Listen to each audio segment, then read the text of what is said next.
Sirens in the woods. Bang went the sound of a gunfire, each shot missing the center of the paper target. The person shooting was alone and looked frustrated at the progress he made.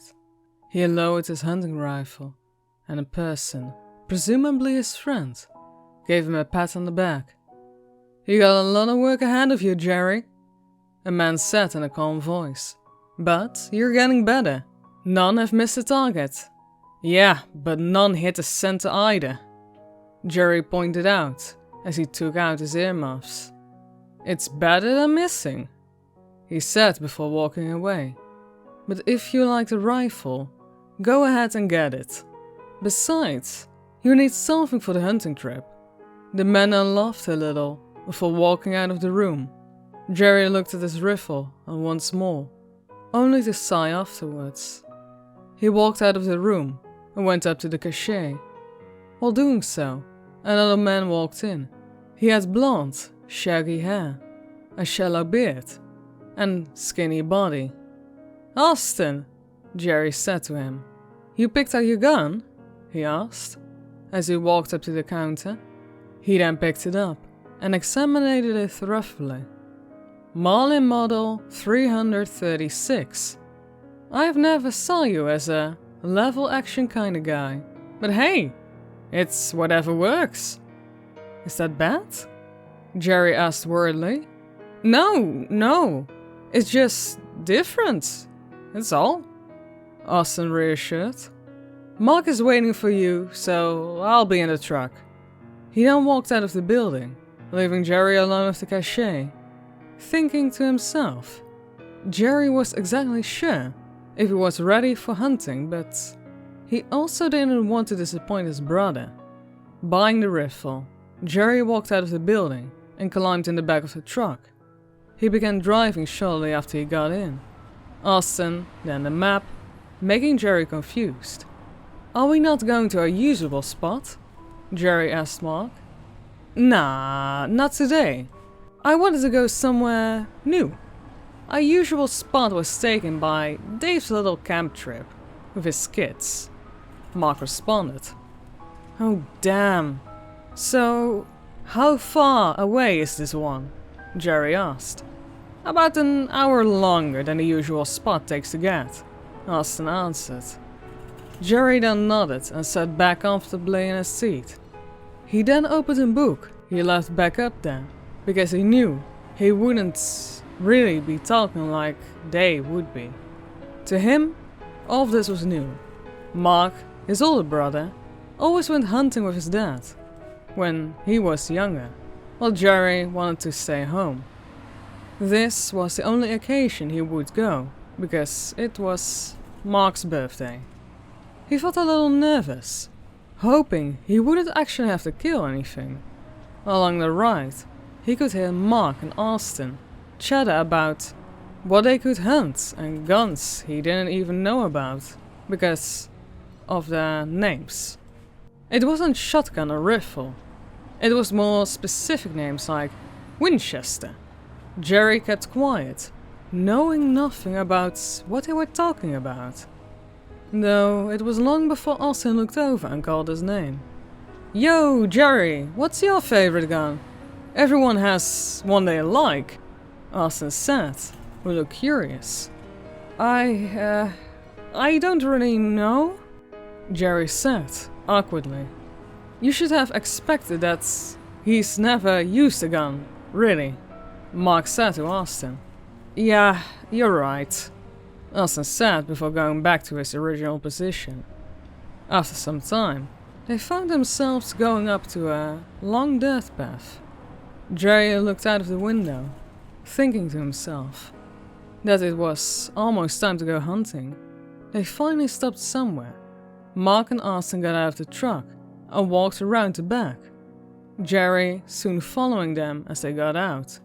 Mark gave everyone their camo jackets, which had some bright orange to make sure hunters didn't mistake them.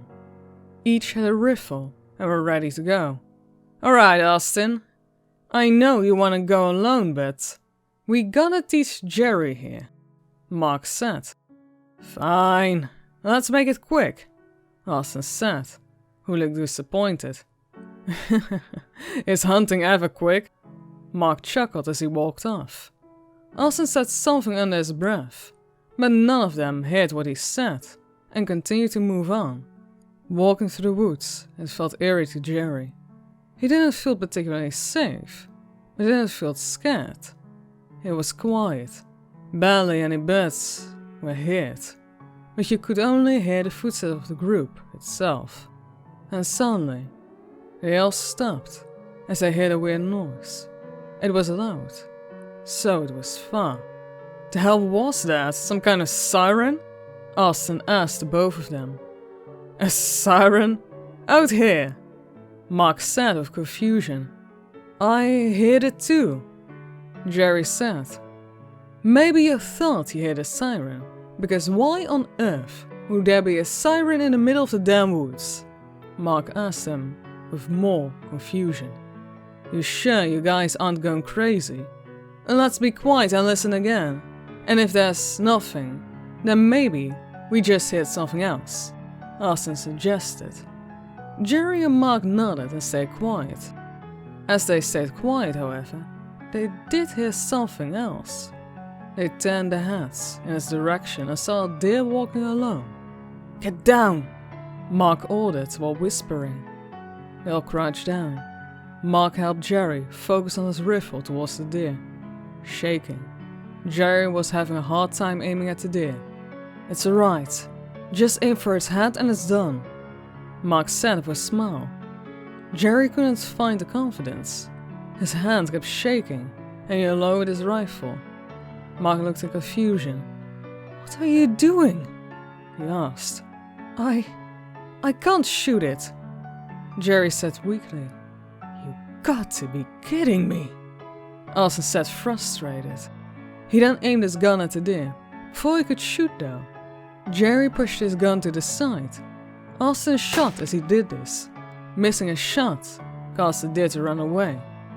Austin knocked him to the ground with force. I almost shot you, you idiot! He yelled out of anger. Mark, I told you shouldn't have brought him with us, because he would do something stupid like this. Austin then began running away to find the deer. Austin, wait! Mark yelled. Though Austin was already gone. Mark looked over to Jerry and helped him up.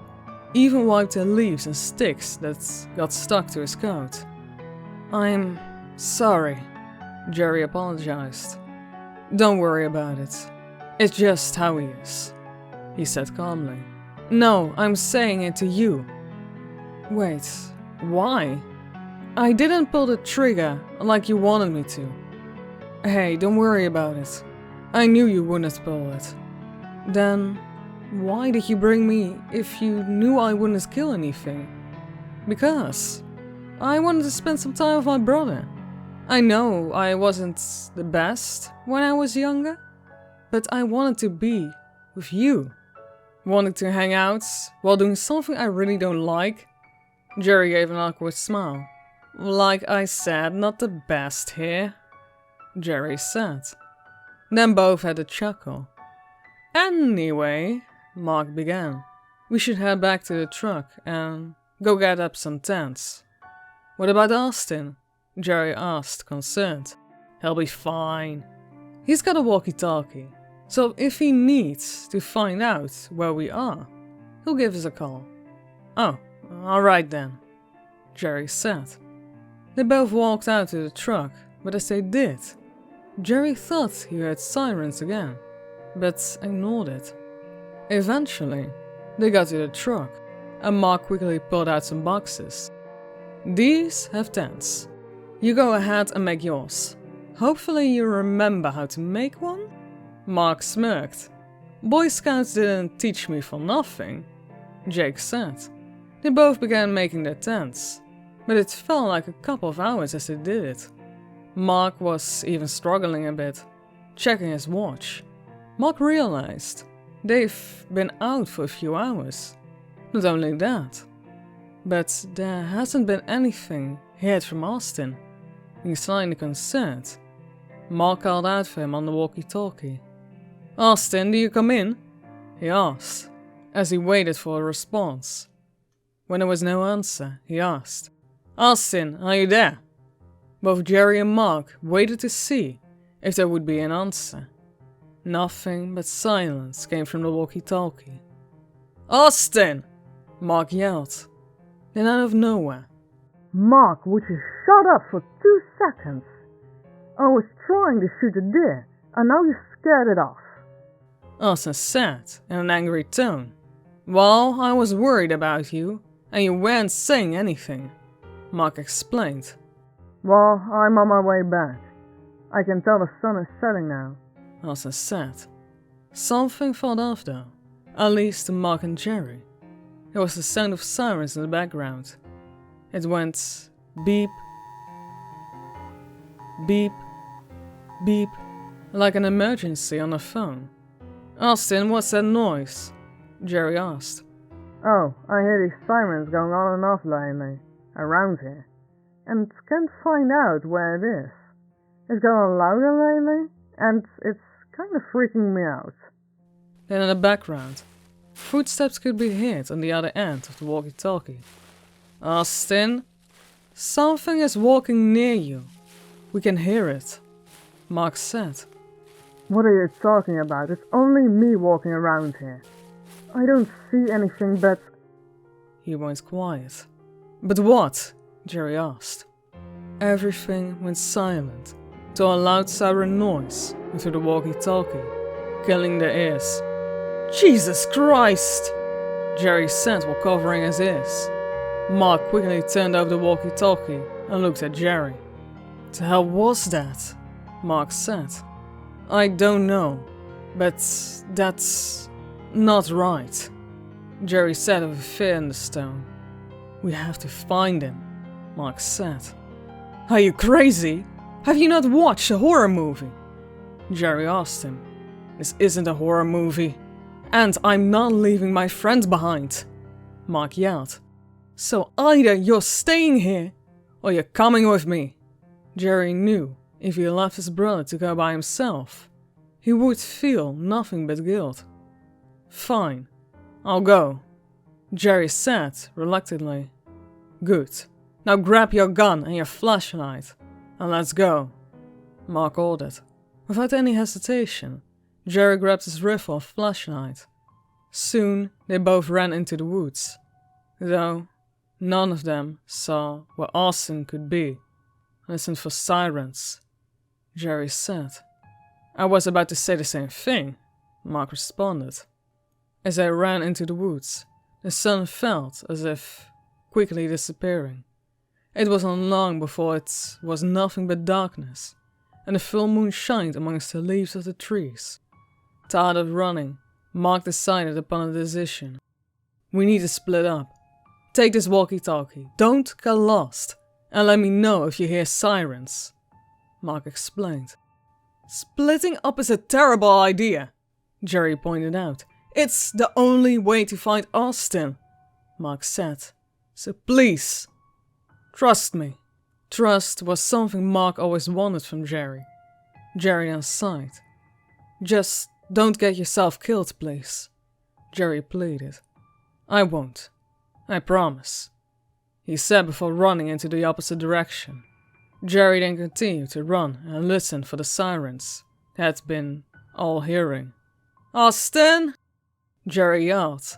There of course wasn't any answer to be heard. Then he heard it. The sirens were starting to echo around the woods. "I hear the sirens," Mark said on the walkie-talkie. Jerry felt confused, because he also heard them. "Yeah, same here," Jerry said. "We didn't go out that far from each other. Who is closer though is the real question," Mark pointed out. Jerry listened for the sounds of the sirens began to fade away. "Mark, it's getting farther away from me," Jerry said. "It's louder over here. Try to make your way over here, if you can," Mark said. "On my way," Jerry said.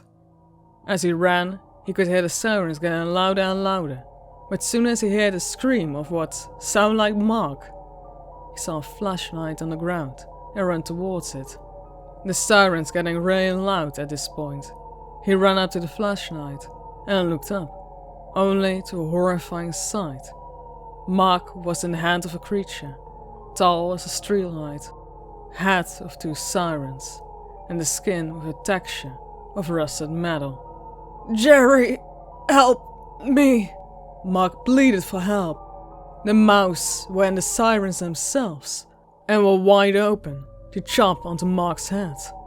Jerry pulled out his gun, but his hands were shaking in fear. He couldn't move. He couldn't even pull the trigger. All he could do was watch as his brother was about to be chewed on by a creature that no one could imagine. Mark screamed for his life as it had his head in between his jaws, and without hesitation, chomped down and ripped apart his head from his body. Some of the spinal cord was pulled out and visibly sticking out of his mouth as he chewed. Tears ran down Jerry's cheeks as he watched the horror before him. He then found out, himself able to pull the trigger. When he did, it hit the creature square in the chest. The creature then dropped Mark's hairless body onto the floor and walked slowly towards Jerry. "I'm sorry, Mark," he said. The monster lifted its arm high up and swung towards Jerry. The creature then hit him hard enough to split him in half. The monster then stood as it looked at what he cast, and walked off into the woods, continuing to make the siren noises it was before, and continually making them as it searches for the next victim.